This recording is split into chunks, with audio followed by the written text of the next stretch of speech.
What metrics to track using social media? When it comes to reading the results of your efforts, social media has made it very easy for businesses to gauge their success. The numbers are there for everyone to see, and there are no lies here. Well, almost. You can't create goals if you don't have access to these metrics, because it lets you make sense of what kind of strategy is working for the people and what you need to do to make it better. Engagement. This is the first metric you need to understand, because this is more of an umbrella term. It contains the following: likes, comments, shares, or retweets are all individual metrics of engagement that add up. If you are checking Twitter, you can get a report which summarizes all the engagement for a specific tweet. Then there is the engagement rate. This is the number of engagements divided by the reach or impressions.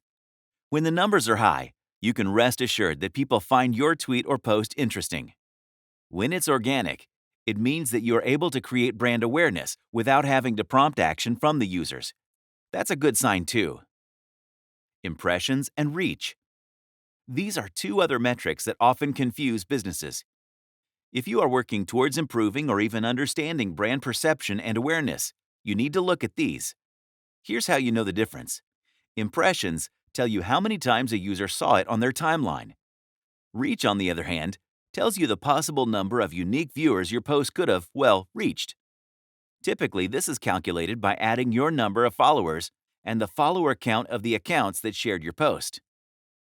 Referrals and Conversations. Typically, e-commerce websites start by keeping track of these two metrics because they are directly linked to marketing and sales. This is the goal of every business. But you will need to devise a publishing strategy with tracks if you want to understand the traffic analytics of your website. Referrals tell you about the users who actually land on your website. You can see where these users came from, and typically, you can see your social media traffic under a separate tab, no matter the tool you are using to get the information. Conversion is about the purchases made on your site. A viewer has been converted into a paying customer. A social conversion is one that happened because of the content posted on a social media platform, and it all happened in one go. You should also learn about click-through rate, or CTR, when it comes to both posts and ads. This is a number which tells you how many times a user has clicked on the content of your posts. It gives you the data on impressions because they saw the ad or post too. When the CTR numbers are high, it means you ran a good ad and got results. This can be measured using email links, call to action buttons, and specific social media ads too.